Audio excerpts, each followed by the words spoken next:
Hey, Rico Knows here. Going to talk to you guys about a high school film review I'm doing on Zack Corrigan. I believe that he asked me to do a private film review on the young man. He plays in Canada. I had to look it up. I'm looking here. He plays somewhere in Chilliwack, British Columbia. I know this is right across the border outside of Vancouver. I'm assuming east of Vancouver. And that's important because when we talk about what colleges he should pursue, things of that nature, I'm going to give you an understanding of what it is. So when I look at Twitter, I see a center and I see the height 6'5", 290. Now, typically centers across America aren't 6'5", 290. Okay, 6'5", 290 is the size of tackles, offensive tackles, if you will. But because you're playing center, it's really unique. The problem is to play center, you got to be somewhat agile, almost like a guard. But you have the ability to snap the ball and block at the same time. So while I'm going to watch the tape and look for that ability, I'm going to tell you that your metrics are that of an offensive tackle. So coaches might be leaning more towards offensive tackle. What's impressive is you're a class of 2026 kid. So you have one more year of high school left, and it says here you're a 3-year captain. So you've been a captain since you were a freshman. That's pretty remarkable. Being a captain every single year and being an all-star in your region or your regional, I don't know what you guys call them up in Canada. I apologize. Their territory or whatever it is, but sounds pretty good.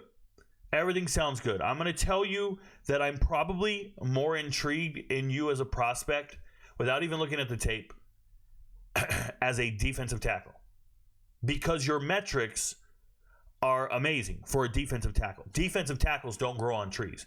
Coaches are finding 260-pound kids and trying to feed them to become 300-pound defensive tackles. If you're already 300 pounds, now we just have to have you lift the weights like crazy and sit in the A gap and plug some gaps, like plug some holes. That's what a defensive tackle does. The offensive line tape might be good. It might look great, but I'm just telling you your metrics are that of a very, very coveted defensive tackle. I have tons of coaches right now asking for 300-pound players in the transfer portal all day long. They can't find them. And here you are, and you're telling me you play center when there's a guy at Alabama right now playing center, and he's 270 pounds, 6'2", 270. You see the difference there? They just study the size of centers. They're nobody's 6'5", 290. Nobody's 6'5", 300 pounds. Not at center. It's not a real thing. So just want to be clear on that, okay? Let's go look at the huddle. Oh, by the way, Twitter looks good. You see here, 291, pretty good. What do we got? Grateful received an invite. U of T, Blues, football, recruiting showcase camp. Sounds good. I guess they're doing that out in Canada. I don't know. You're the first player I've ever reviewed in Canada. I'll be real. Shout out to you. Looking like you play football, so we'll take it. Not quite sure what I'm looking at here. I don't know which one you are. All right, but let's go look at the highlight tape. I already have it up over here. Look like a good football player, 56 here. So that was you in the picture here, 56. Apologize. You were the dude cheesing next to your mom or something? I'm not hating on you, bro. Oh, that's 57, 75. I'm confused. Both look like pretty big kids. All right. So I go over here, 480 public views. We got to get more views on the tape. That's fine. Defensive junior highlights, offensive highlights. Like I said, being a defensive tackle 6'5", 290 is pretty remarkable. No need to put your vertical or 40-yard dash. Nobody cares how fast of a 40 you run unless it's under 5 seconds. Put it if it's under 5 seconds. If it's above 5 seconds, I wouldn't put it on there. Number one, you're probably faster than 5'5". You just haven't been taught how to professionally run a 40. So you're just out there running a 40 as best you can. But there's somebody, if you went into training, you could probably get faster. But no one really gives a damn how fast your 40 is as an offensive lineman. Now, as a defensive lineman, if you want to impress teams with your change of direction speed and things like that, then that's what you do. But you want to be under 5. You're not under 5, probably limited as an athlete, 22-inch vert, not great, but not terrible. Nobody really cares about these two things. You know what you need in here? Lifts. You need to tell me how much you bench, squat, deadlift, power clean, things of that nature. And if the numbers aren't impressive, like if you don't bench press your body weight, you need to take it serious and start doing it. You need to start lifting weights 24/7. Do 2 sessions a day. I need you to eat your body weight in protein grams. So if you're 290, you need to be consuming 300 grams of protein every single day.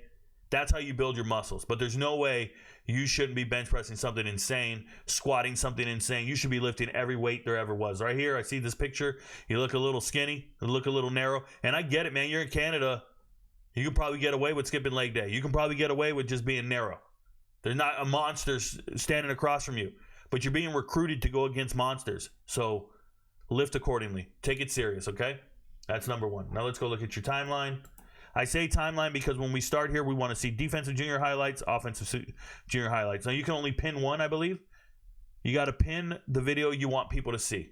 Yes, you're going to put a link in your Twitter you want people to see, but when we get to your huddle, this top video here should be the pinned video you want me to see. So if I go back to highlights and I sort by newest, defensive junior highlights, where's your offensive highlights? There it is. Okay. 2 months ago. We'll start with offense. Let's go. It's a private review, so I do have to watch a commercial. I'm going to have to mute it.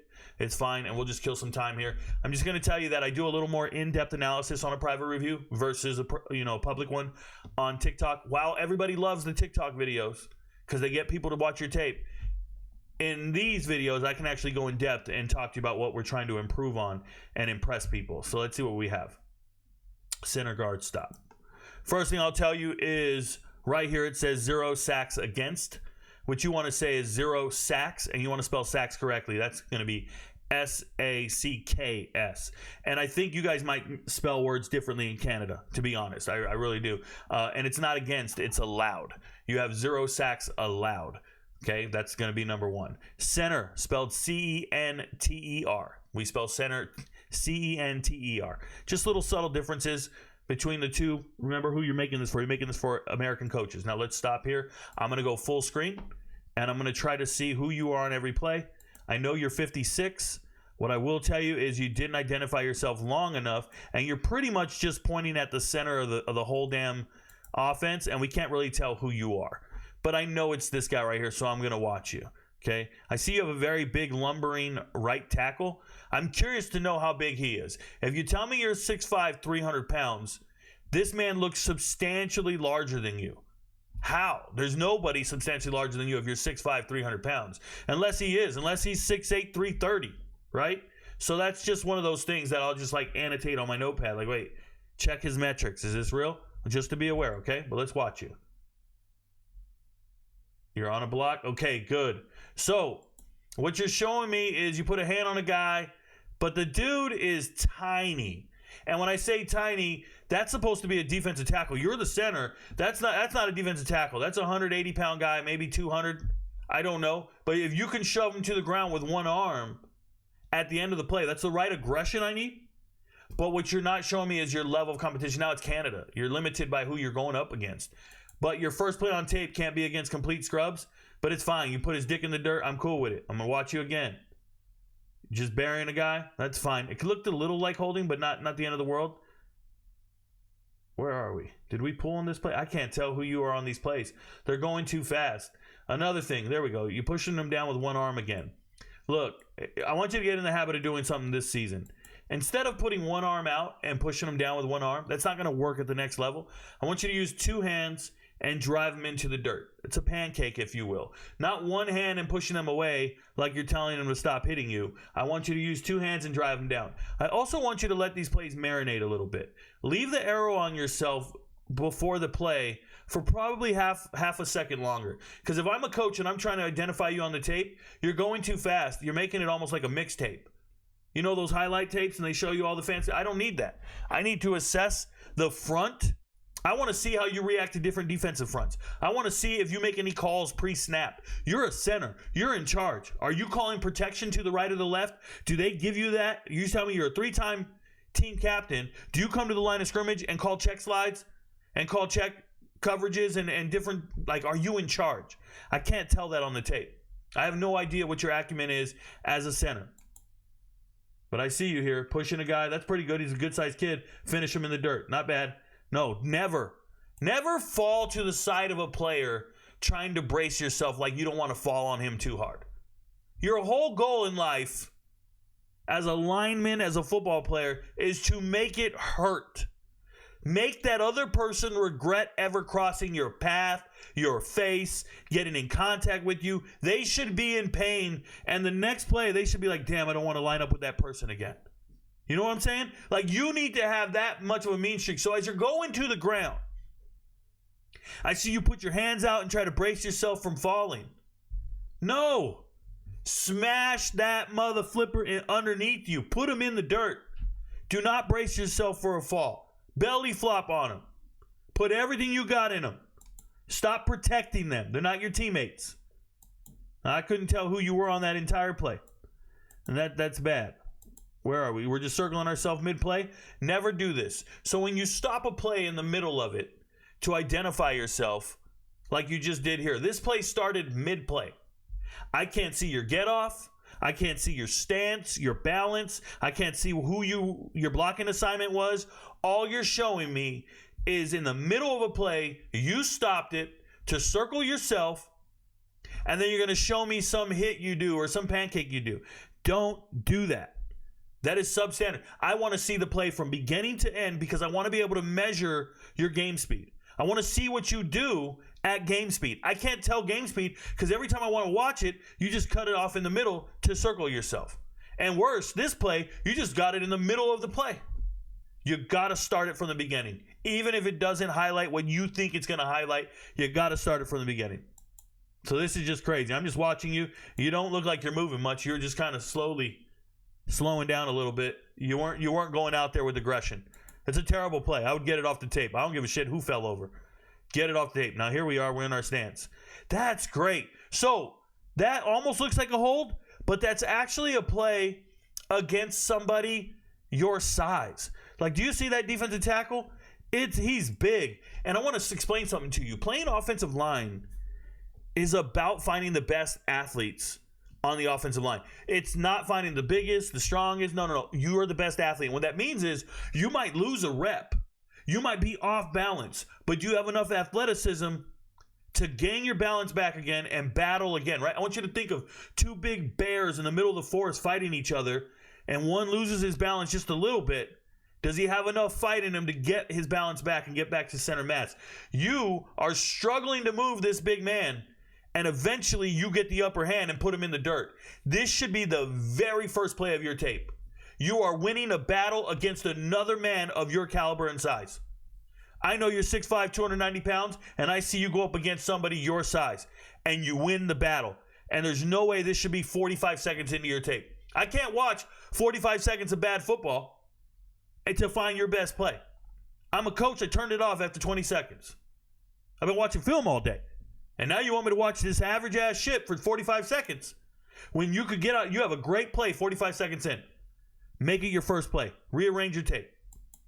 It's a great play to finally win. I don't care if you're holding or not. What I see is somebody winning a rep against somebody of similar size. Now, the camera angles aren't doing you justice because you're so far away. I can't tell what's going on there. That's terrible. You're just like humping a dude on the ground. Are we double teaming here? A big boy? Okay. I like that. The right aggression, the right mindset. It is a big guy. I'm just curious how big you guys are in Canada. If you're 6'5", 290, how big are these other kids? Once again, you're doing this rapid thing where you're just showing me pancake, hit. Bro, this ain't an NBA mixtape. This ain't an and one mixtape. I don't want to see a bunch of dunks and a layup and a shot. And you're not a skill position player. Don't show me a juke and then nothing else. You're a lineman. Show me you line up your alignment where this person is. Is it a down block? Is it a kick out? Is it a zone block?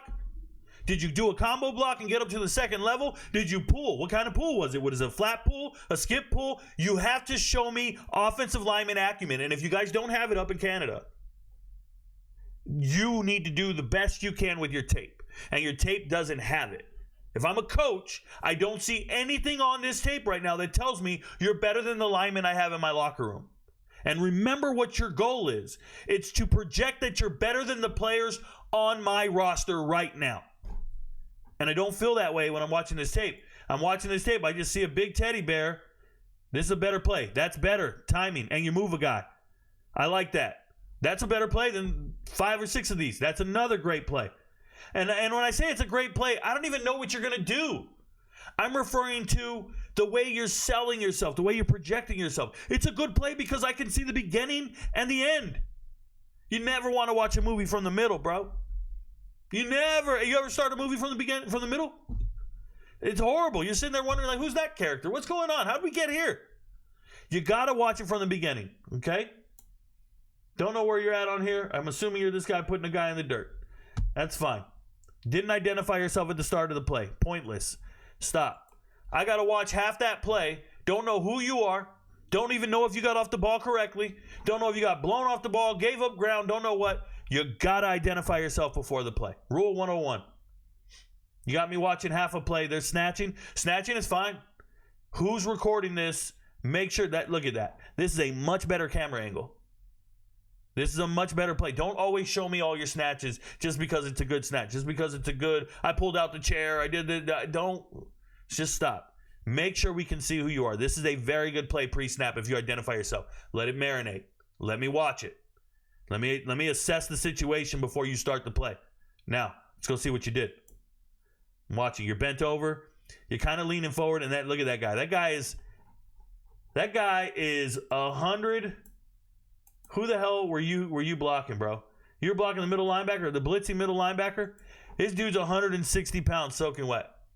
And he runs up, and you don't even lay him out. You don't put his dick in the dirt at all. You don't do anything to him. It looks like a stalemate to me. And what's worse is he stays on his feet. No, you can't even put that on the tape. You lost that rep. You think you did good. You picked up a blitz. You lost that rep. That dude is living to breathe another day. All you had to do was take your size 14 cleat or whatever you wear. All you had to do was step on his toe. And he would have been buckled and out the game. But instead, you were nice. You weren't mean to him. You've been too nice your whole life. You've just been a big guy. You've been a big teddy bear, and everybody's been telling you, be nice, be gentle, be nice, be gentle. You get to high school, you're on the football field, and you ain't got a mean bone in your body. That's not it. I'm watching you. I don't see what the hell that was on the tape for. So, look, we're already almost done with your tape. This is the last play on it. And I've seen 2 good offensive plays.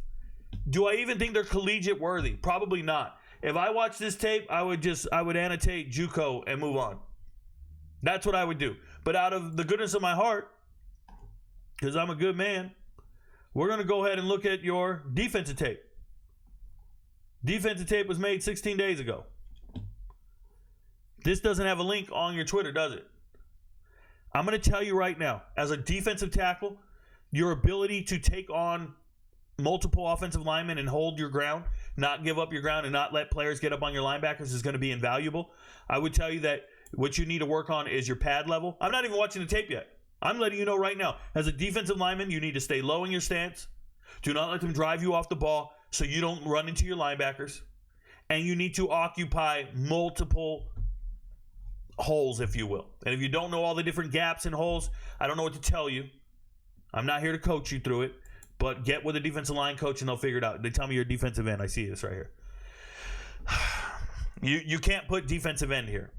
Remember, your Twitter says, your huddle says you run a 5.540. 5.540 at defensive end is not a thing. You're a defensive tackle, not a defensive end. Your team might put you on defensive end out of necessity. You are not a defensive end. I wouldn't even advertise that. Defensive ends run 4.8 or faster. They're 230 pounds usually, or less sometimes.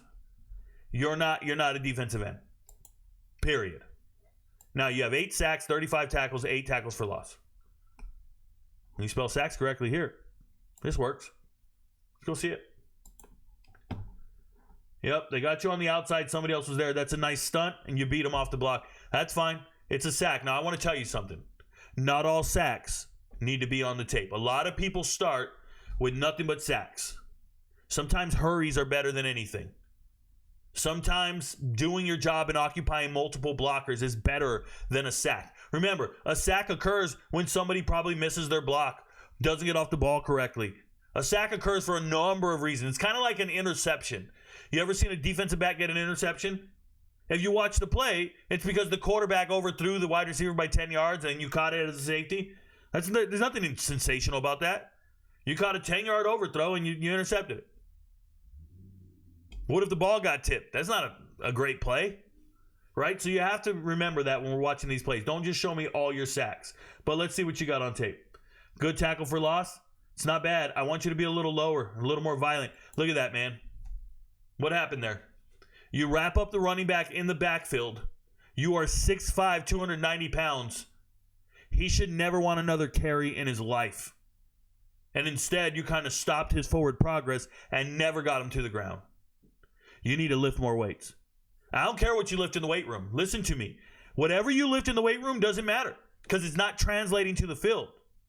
You need to do more explosive lifts. Power cleans. Just live doing power cleans all day. Power clean squats, jump squats, and just have this desire to end number 20's day the first time he touches the ball. Everybody who touches you should be in pain. Let's see it. Double team, holding it. Oh my God, what a great play. I would make that my first play on the tape. I don't need to see no sacks. I need a defensive tackle that will take on a double team and make the play on the running back. Now, it was a soft-ass tackle. Let's make this clear. But the fact that you occupied 2 blockers and made the tackle, it's an A-plus play. Now you're in the middle. Great play. Keeping him off with one arm. Don't let him get extra yards after contact. You need to get a whole different mindset to be a defender. And this is going too fast again. This is just rapid, trying to show me a mixtape. One tackle, one tackle, one tackle, one tackle. Slow it down. Identify yourself before the play. You need more. You need a half a second longer than you're doing right now. Slow it down. We need to see what's going on. You're making plays. I can't even tell. Sometimes I can't tell what's going on. It's a better play. It's a better play. Yeah, you just pointed yourself too fast. That's a good play. That's your second play on this tape. That's your second play, and that's better than any offensive play you had. That right there. That was a beast-ass play. Change of direction. You were the other guy. I can't tell who you are. You don't identify yourself long enough. You're this guy. Okay. It's fine. Nope. Stop. You have to identify yourself before the play starts. So as soon as right there, the ball's already snapped. Not good. Identify yourself before the play starts. If anything, I want you to see why it matters. The ball is snapped. This tackle's moving. This tight end's moving. This edge rusher's moving. Maybe it's a safety blitzing. You have not moved. You're in a 4-point stance, haven't moved. Now, I don't even know which one you are because you haven't identified yourself. But these 2 knuckleheads over here have not moved. You're slow off the ball. Oh, you're the one on the outside. Well, you're not as slow as this guy. But you're out here. Identify yourself before the snap. And now that was very soft of you. You don't have any defensive line moves. You need to get defensive line. You guys just play a soft brand of football out there, man. And then you're going to make the tackle, and you went like with one arm and you leaned. You have a terrible habit of bending at the waist. You need to bend your knees and not at the waist. I don't know what level of football this is, but it looks crazy. And I can't tell what happened on that last play. You never identified yourself, not once. There's not an arrow anywhere on that last play. I don't know who the hell you are. You wrong shouldered that, which is fine if your coach told you to do it. Don't like it on the tape. That was too fast, but I'm assuming you're this guy. There's a fumble on the ground. Yeah. Show me when you get the fumble. Yeah, okay. It's just bad tape, man. It's just a bad tape. The aggression's not there where it needs to be. It's a little better play. But you have the template of a defensive tackle that they're going to want to work with. I want to show you. I'm going to show you what it looks like when you're trying to hurt somebody, okay? You're fine. I get it. I've seen your tape. We're done. I'm going to show you something. There's a guy. Let me do this. Florida State football roster. There's a guy named Cryer. He's a middle linebacker. I'm gonna look him up real quick. Let's find this kid.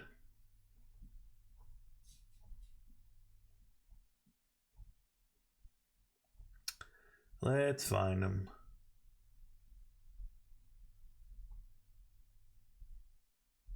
Let me do this. There we go. Justin Cryer.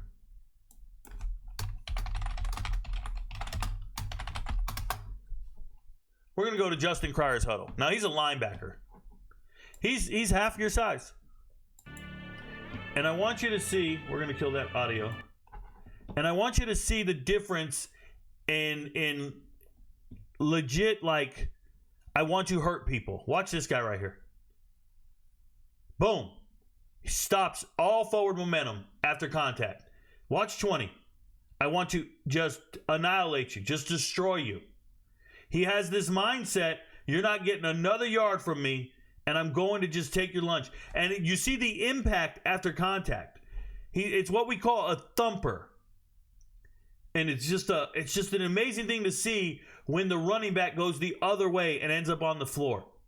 And it's all because he wants to hurt somebody. Now, this is probably a more dynamic player, but you can look up Peter Woods. You can look up guys who line up in the defensive spot and they just want to smash people. Do you see how long he waits to highlight who he is, though? And he's going to hurt people, but how long before each play does he spend highlighting himself? So you can see that he wants to hurt people. Now, he's showing you pursuit angles and a bunch of other stuff. That's fine. It's a different position group. What I'm trying to show you is to be a defender in America, you need to have a genuine desire to end the other person's day. You just have to. And I don't know if you have that genuine desire. There's no knock on you, so let's talk about it. You're 6'5", 290. You're an all-star player in Canada. So you should probably have opportunities to play at the next level. Here's what I would do.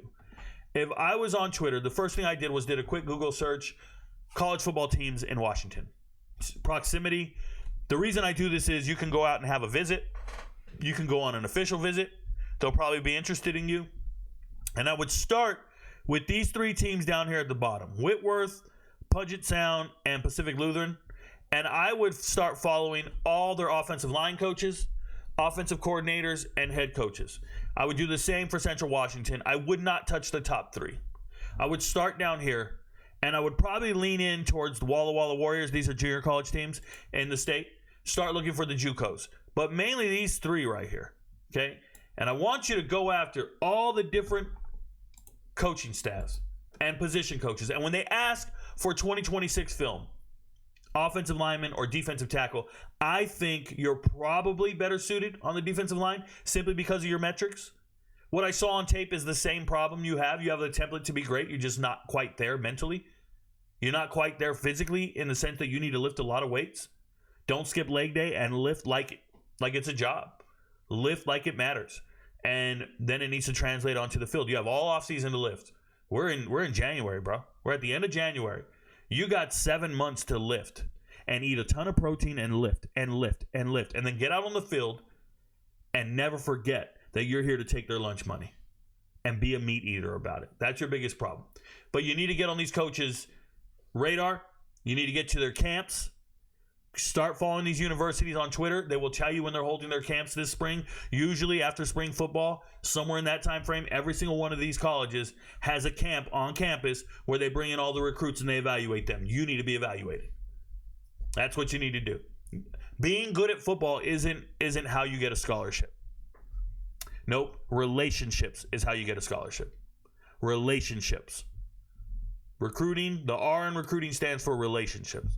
And you need to go out and have relationships with these coaching staffs. Okay, I'll do my best to advocate on your behalf when warranted. What I'll tell you is I feel like your tape should be put in front of NAIA and Division III coaches. I know you saw that on Twitter and you went, oh my God, this guy thinks I suck. I don't think you suck. I think that you just don't have the right mindset to be successful at football.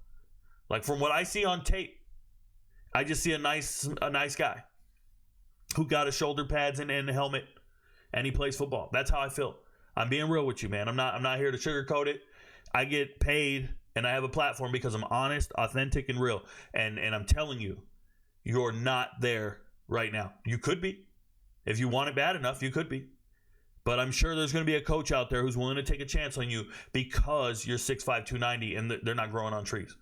So you need to take advantage of that opportunity and maximize your potential. And when I tell you you have potential, do not think that's a good thing.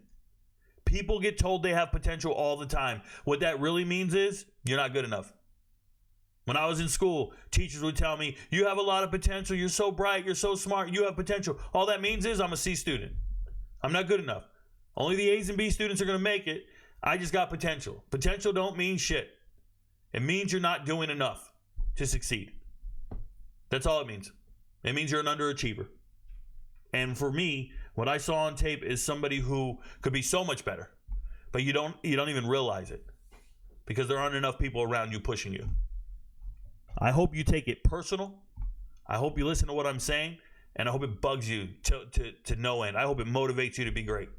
But if you blow this off and you don't listen to me, and you just go through your life and you're like, that guy don't know what he's talking about. That Rico knows guy, he don't know what he's talking about. That's fine, man. Good luck. But I get paid to tell the truth. Your friends don't know, but Rico knows. Good luck, man. Peace.